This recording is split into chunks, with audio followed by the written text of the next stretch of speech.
Welcome to Scale Her Up, the Female Entrepreneurs Show with me, Brenda Hector. I'm a business growth specialist helping business owners to develop themselves and grow their businesses so they can achieve their goals and enjoy the lifestyle they dream of. I'm also on a mission to revolutionise the entrepreneurial landscape for women in business. In every podcast episode, I interview someone who has an inspiring story or some great advice for women aiming to start or scale their businesses.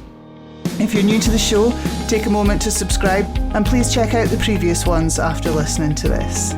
We've got an awesome community on Facebook. Just search for Scale Her Up and join in. Today on the Scale Her Up podcast, I've got Diana Muzzall from Video Marketing Confidence joining me. Diana, thank you so much for being on the Scale Her Up podcast. Thanks, Brenda. It's lovely to be here. Yeah, delighted to have got you on. So you'll have listened to a few, I think, before, so you know that we start off with a bit of an introduction to yourself and your business. So you tell us how you got into business and what it is you do, Diana. Yeah, I've been in business 22 years this year. I always wanted to be self-employed, and I started as a photographer back in the day when we shot on transparency and film. And over time, technology changed and the cameras that I was using became capable of high quality video as well. So I started to incorporate that into my offering to my clients because I wanted to provide a service where, you know what it's like when somebody comes in to take photos. You've got to get your hair done, you've got to tidy your office, you've got to do all these things. So rather than have people do that twice, once for the photographer and once for the videographer, I could provide them with that as a one-stop shop. But then in the same way that photography had changed and technology had changed, over time, video changed too. And about 10 years ago, we started to see a shift from having a big, shiny corporate video on your website to having to go out and be more with your audience, to integrate video much more into your general marketing. So I started working with clients on that transition and helping them to incorporate that video to really get their message out there, engage with their audience more. And I was doing that face-to-face, working with individual companies, working with individual people to do that. And then a couple of years ago, funnily enough, I had the opportunity to take that all online as I had wanted to, but I had the time and space to do that. So now I still do a done-for-you service. I still integrate that video into your marketing. I can batch record videos for you once a month, once a quarter, whatever suits your business best. But I also run online training, both as a one-to-one service and in group training, where I take people through the whole journey of getting to understand their audience, their business needs, their marketing needs, content creation, all the technical stuff about recording, debunking all of that, demystifying all of that, and right the way through to how to optimize each different platform for your videos. And I also have a range of online courses that people can dip into and out of as they need. Fantastic. Very comprehensive description of your journey and your business. 22 years. Well done. That's brilliant. Interesting to hear you say that you'd always wanted to have your own business. Yes. And a lot of the people that I interview have been kind of pushed into it somehow through redundancy or inflexibility or something, but something that was always your intention. Yeah. My father had his own business and I saw all the benefits of that. I saw the pros and cons of it. You know, he was there for every single one of my sports days. He was there for every parents' evening. He was there every night when I went to bed. I saw the way that, businesses can go up and down. I saw the way that clients can come and go. I saw the hard times as well. He was ill for a long time and I saw the impact that had on us as a family. So I've seen both sides of it, but I've always wanted to have my own business like that. Fantastic. And here you are 22 years in. So what have been your biggest successes in business, do you think? Well, 22 years in itself, I think is pretty good. Well done. I think understanding, to get that far, you have to have a real understanding that your business has to be flexible. It has to be constantly evolving. And I think one of my biggest successes has been keeping up with that and managing to make those changes ahead of when they needed to be made, or as they needed to be made in some cases, I'll admit. We'll not talk about the C word. Yeah. We'll just stay away from that.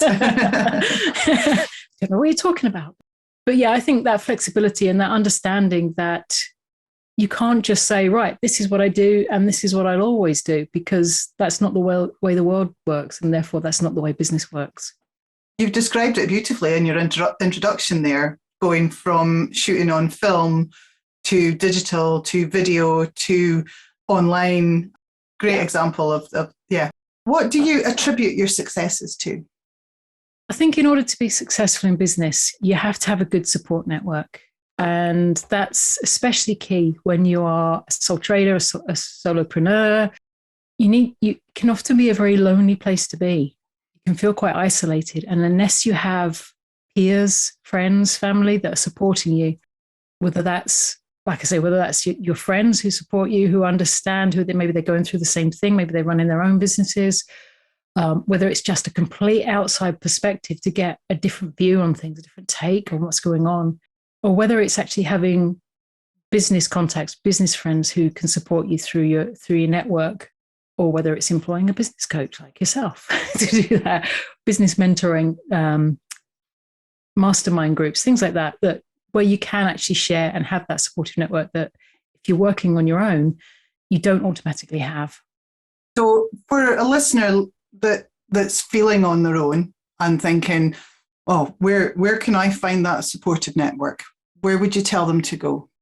I can only tell them from my perspective how I found that network. So for me, it was to get out and do some networking, literally networking, business networking. And you very soon find there are hundreds of different forms of networking, hundreds of different ways and places you can network.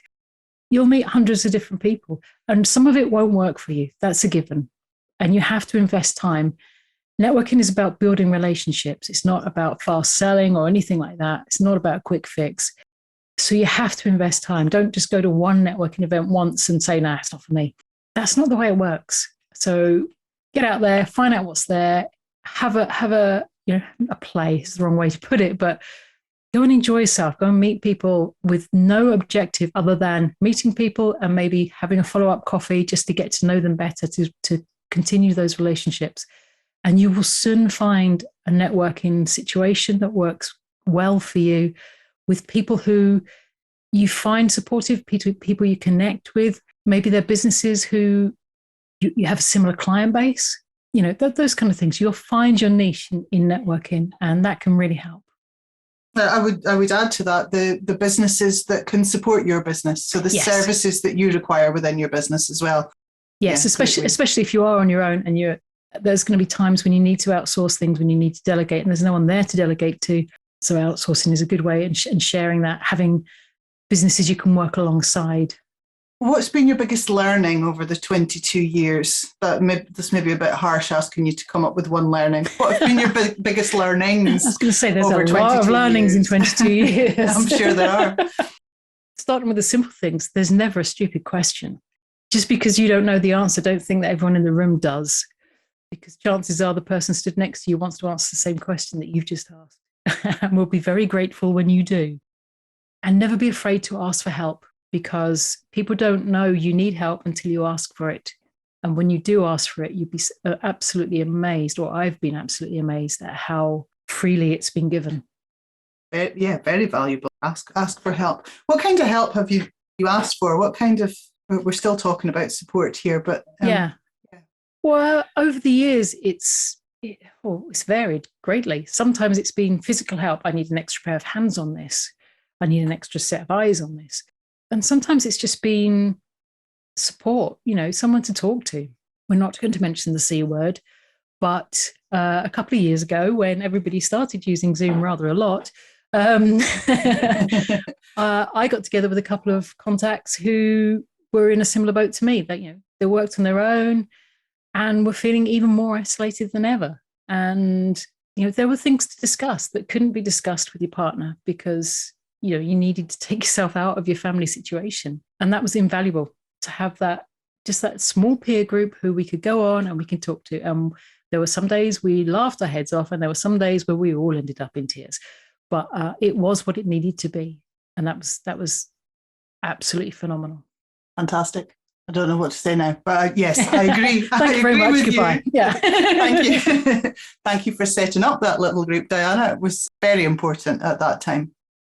What are you? Yeah, let's talk about the future then. Let's talk about this new avenue that you've come down, and maybe come down it a little bit faster than you might have naturally done, given the C word we're not talking about. What are your ambitions for video marketing confidence moving forward? Your ambitions for the future? It was always my intention to take the training that I did online, because when you're working in person, you can only be one person in one place at one time.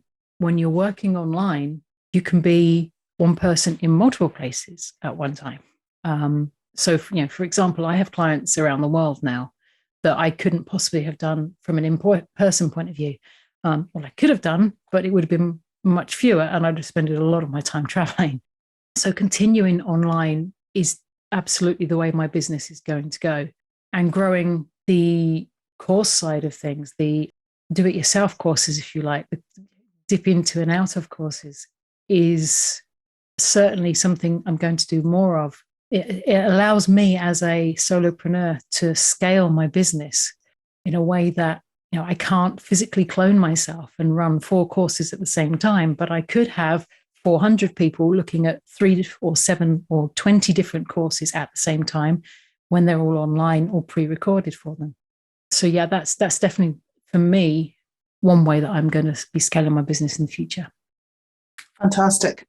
And let's talk about what you actually do. Let's talk about the content that you've got there, how you help your clients. I think it's a bit of a journey. Then I need video to I'm comfortably creating my own video.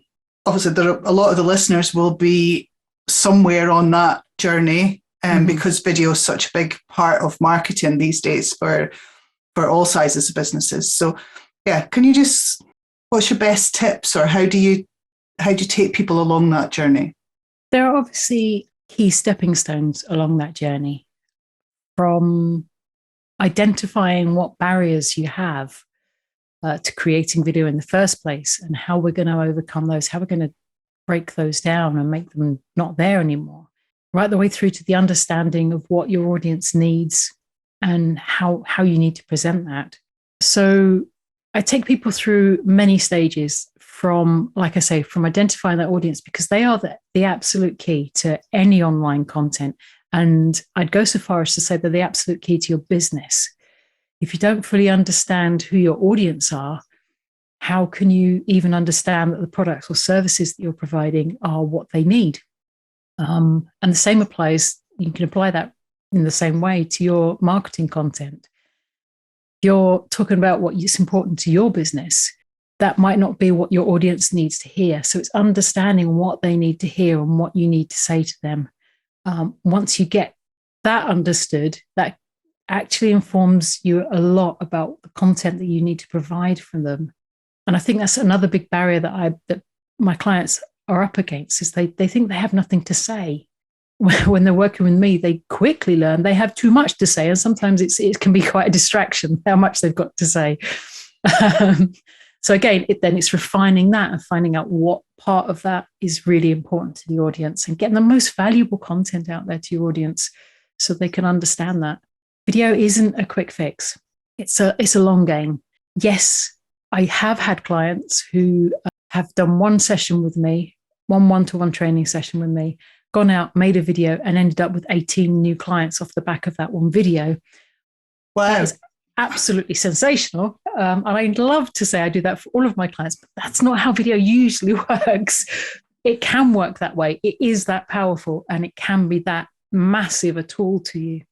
But generally speaking, if you want to get good at video, then you kind of have to start by getting good at doing rubbish video, because that's the way you learn. And believe it or not, the rubbish video is going to perform well for you, even though you don't think it is. A lot of my clients struggle with perfectionism. I know that has been my biggest barrier to stepping in front of the lens. Like we've said, I've been in business 22 years, and 20 years of that was behind the lens, very firmly and very resolutely, and I wasn't going to step in front of that lens for anyone. But that's not the way the world works. And like I say, having to be flexible, having to change the way we do things. I had to change that about my business as well. And yes, if I look back at some of the early videos that I did, they are a bit rubbish, but they were done. And done is better than none, because you can be as brilliant. Yeah, you can be the most brilliant person in your field. But if nobody knows about you, then you're not going to have the best business. You're not going to have, the most clients. You're not going to be able to grow that business. For people that are thinking of getting into video and feeling a bit scared by it. Yeah. So there's room for everyone in their sector. There's room for 100,000 accountants. They've been making all these videos and they're rubbish. And we went around the room and every single person in that room knew who this person was they were talking about. So it just proves that those videos were working, because that, when you think about the accountants that you know your accountant, you possibly know the accountant you're sat next to, and you know about this other person who's been doing loads of videos. So video works. Yeah. It's just a case of getting over your fears and getting it done. It doesn't have to be perfect. What about the technology? Because that can be a bit of a barrier for a lot of people. Don't know how to do it. I don't have the right light. That's maybe an excuse. I'm not sure. But what would you say to someone who says, what about the tech? Yeah, a lot of the barriers to creating videos are actually excuses. You've hit the nail on the head there, Brenda. I wonder why I knew that. But yeah, the technical side can be a real fear for people. In its very simplest form, video can be literally as simple as putting your phone on a tripod, pressing record, recording the video that you want to record, recording the message you want to record, pressing stop, then going to the edit screen on your phone, dragging the little handle from the left and the little handle from the right to take out the end bits, the two end bits, and that's it. That's your video done. When it actually comes down to more complicated editing, as I think you found yourself, Brenda, the technology isn't difficult. It's just a case of learning. In the same way that we all had to learn to walk. We learned it, and it's now easy and second nature to us. And that's the same with anything. We all had to learn how to use email. We all had to learn how to use Zoom. We all had to learn to do all these new things at some point. And at some point, we probably pushed back and resisted and didn't want to do it because it was painful, or it hurt, or did our brain in, or we didn't have time. But it really isn't difficult to edit a video. Not time consuming either. It doesn't need to be.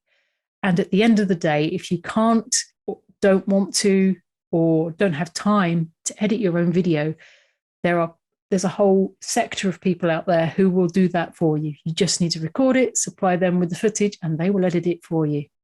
So we've talked about the marketing aspect, and we've talked about the video itself.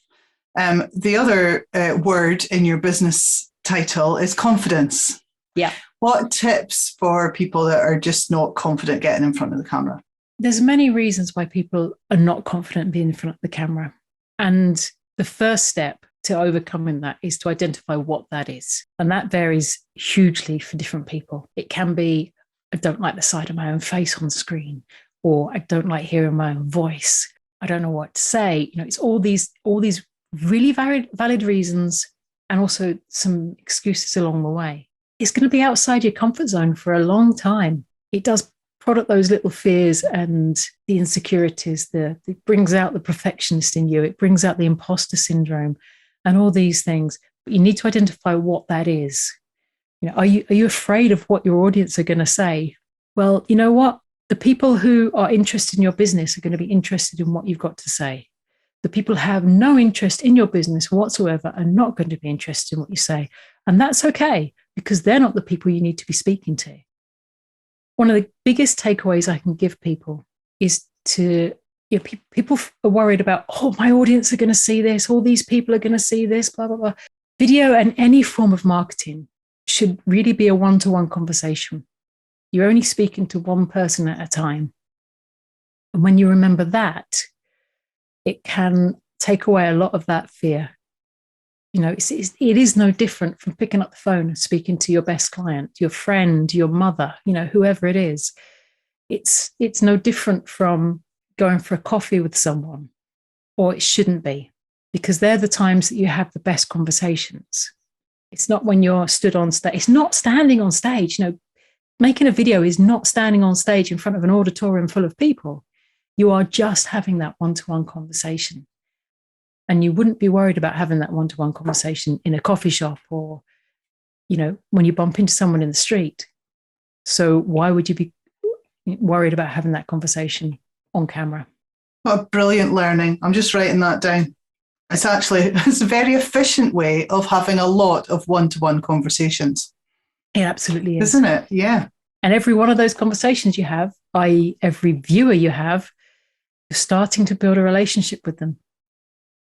Because they see you. It's you that's talking. Yeah. Because you're showing up, you're being yourself. And that's another key. You need to be yourself, because if you're trying to be someone you're not, you're going to get found out very quickly. And people can get very disappointing when they actually come and meet you.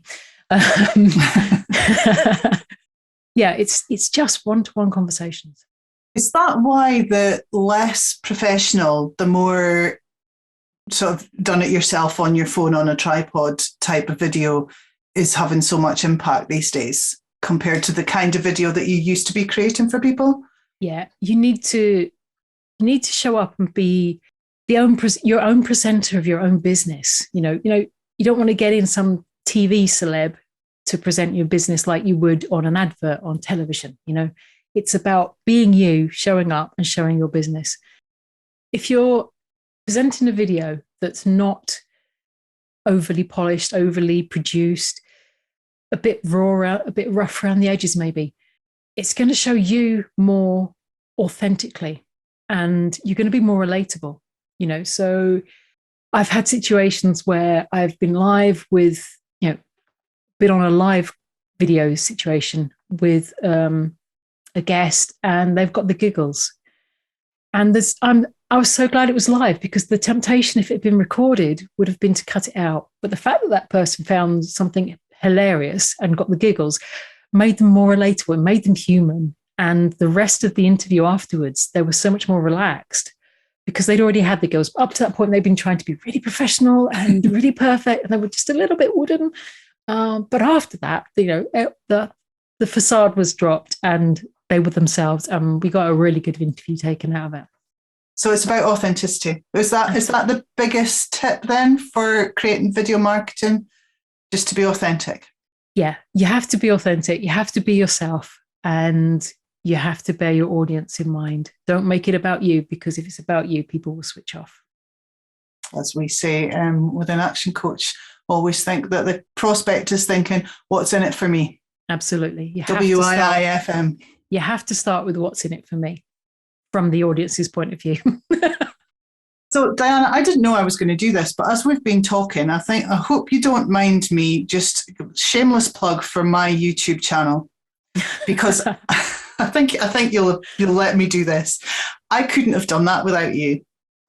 And if anybody actually goes to my YouTube channel, they'll see some much more wooden, me being wooden, and you on the other side of the camera doing really well, filming the done for me videos.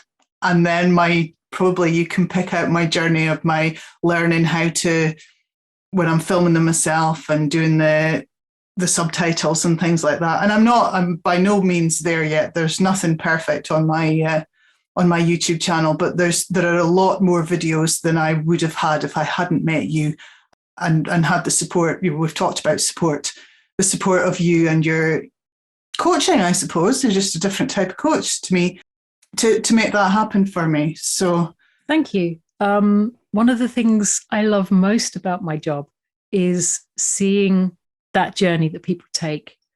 And just as an aside, I hope you never make a perfect video, Brenda, because if you do, you'll probably stop because you won't want to make any more because it'll never be that perfect. I really, really hope you carry on that journey. And, it's fascinating to see people who are like, oh, I don't like being on camera and I'm embarrassed and I don't want to listen to my own voice and all this and the other, suddenly sending me video messages instead of a text. Because they've suddenly got confident. They've worked out how to use the equipment really easy. They've worked out that actually making video can save you time. It's far faster to record a quick video than it is to type a long email to someone. And they're more likely to watch it than read a very long email. You know, and the same applies to blogs as well. If you know, record a video instead of put a blog up, people are more likely to watch it than they are to read the blog. So yeah, seeing that journey that people make and the connections people make when people realize that it can be a time-saving tool as well as a marketing tool and all these other things, it's just incredible. So there's a real job satisfaction in what you do. Absolutely, yeah. I love every training session that I run. not from the point of view that I think it's brilliant, just because I love that reaction from people. I love what the people on the course give back in terms of light bulb moments, in terms of suddenly realizing something, in terms of just smiling when they finally get to grips with something that they've been struggling with. So that's been really good. Well, as a user of your services, it's great on the other side too. So yeah, very, very satisfying for me to be overcoming challenges that have been getting in the way of promoting my business, if you like. So yeah, it's been great. Scale Her Up is all about promoting female entrepreneurship. And I was just wondering, what would your tips be for us as female business owners? What can we do to encourage more women to start and scale their businesses? I think a lot of it has to do with visibility. We all subconsciously or consciously look for role models.